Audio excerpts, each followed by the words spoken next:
Good morning.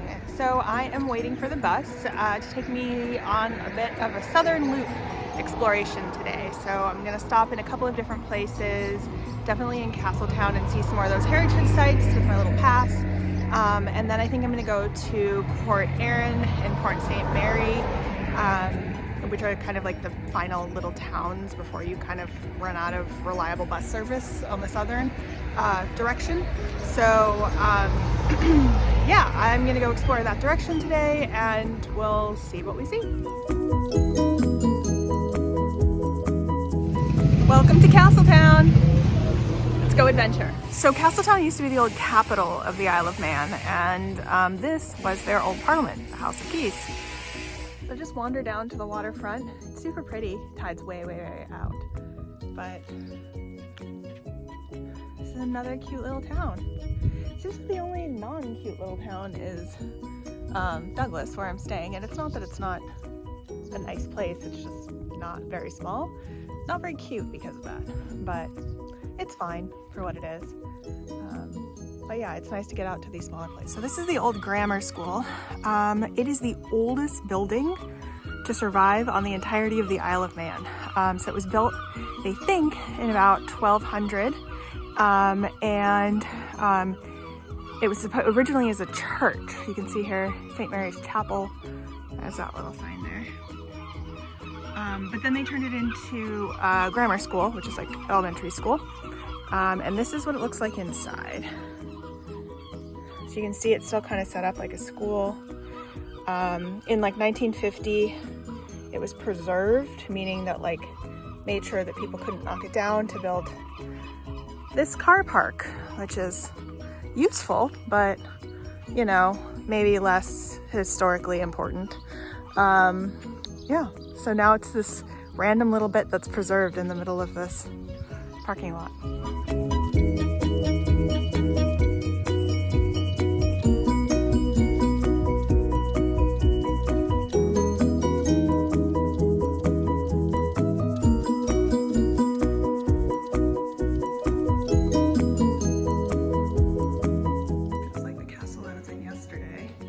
This one was built in many stages, and each of the different stages is represented by a different color.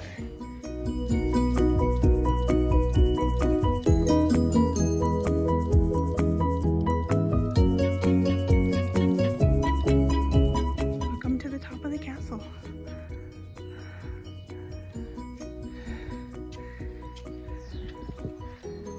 Interesting, these stairs used to go in the effect. Anymore. Rocked off. Can only go that way. There's a big clock outside, and this is how it works.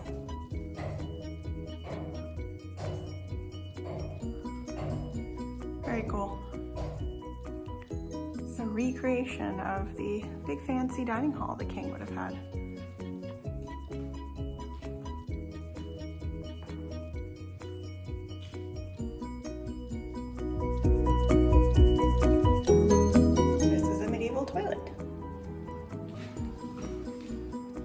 Aren't you glad we updated? Look, little sitting area. Cute little room. This is what a banquet room would have looked like in the 17th century, which is the 1600s. You can see they've put up lots more of these tapestries on the wall. Everything has a lot more fabric. There's even like a carpet. Imagine if this was your kitchen. And there's that clock from the outside.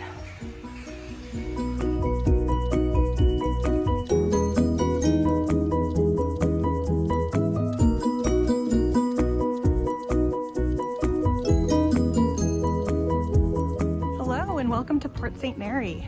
So I hopped on the bus from Castletown and I came down to this other little seaside town to check it out a little bit, see what's up here. Yeah, so let's go find out. All these really pretty homes, brightly colored.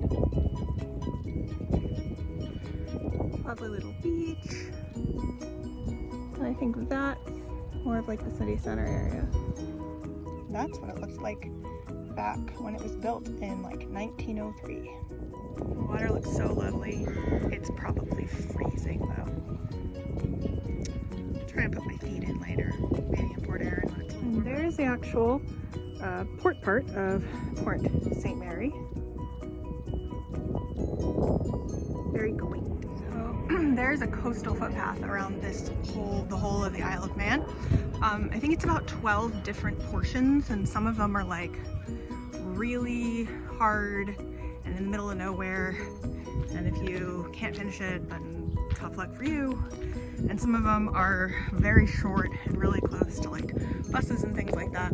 I'm hoping to do a portion of it if my feet feel better by the time I leave.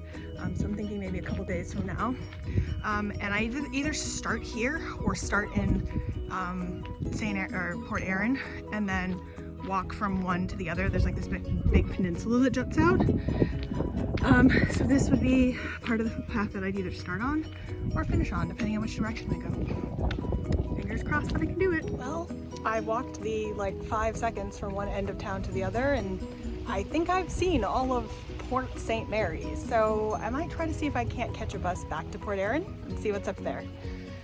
Well, I think I found the bus stop, but the bus doesn't come for like 45 minutes. So not sure if I'm gonna try and walk around some more. There's not much here.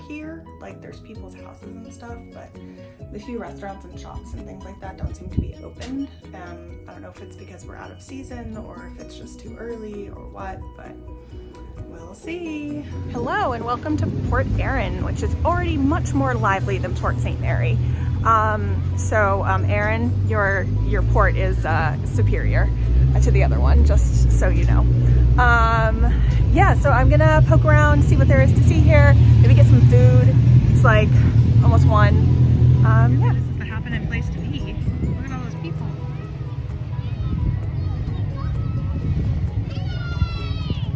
Kind of want to walk up to that little tower up there, but also not quite equipped for that right now, so we'll see. So it's not just busy, there's like some sort of festival or fair or something going on. Intriguing. These people in wetsuits are swimming across the bay. That water must be freezing. Look at how blue the water is. You can see it on that little dock, which is partly submerged. Also, you're never gonna self-camp in that. I've apparently figured out what this is. It is the Festival Sea, benefiting the Wildlife Trust. Apparently there's some activities. There's the hike that I will hopefully be doing. Yeah, let's go see if we can find food. This is cool. They have kind of a stepped entryway here. There's a little like walkway. There's stairs over there, so you can go swimming. This is going to be Indian and not Mexican, but I've accepted that. These are everywhere. If you have a food allergy or intolerance, you are set in the UK. I decided to go with the burrito, but I'm like 95% certain that it's nothing that I or any other American would ever recognize as an actual Mexican burrito. So we'll see. Okay, so the good news is that it's not actively Indian spices, but it's not really much of anything. It's like tomato garlic with a little bit of spice. I got medium because I had no idea what the actual barometer was here. Medium is probably the equivalent of mild in the States, and like non-existent if you were in like the Southwest somewhere. I probably could have gotten hot, but it's not bad. It's just not Mexican at all. So, you know, I kind of knew that going in, but whatever. For today's step in the sea, I don't even need to get sandy. Super excited about that. Definitely more people here than I need, but it's quite lovely. Excited to see what it looks like on Monday when this festival isn't going on. Decided to end my time in Port Erin with a 99. That's what they're originally called. I think they were originally 99 cents or P or whatever, but it's definitely more than that now. But super good. I mean, it's just vanilla soft serve and this taco thing, but you know what to expect. So I walked past the local radio station booth and they gave me a bunch of stuff. Apparently I was like the 5th American they'd seen today, which was like novel to them or whatever, but now I have all this stuff that I don't know what to do with. So we'll figure it out.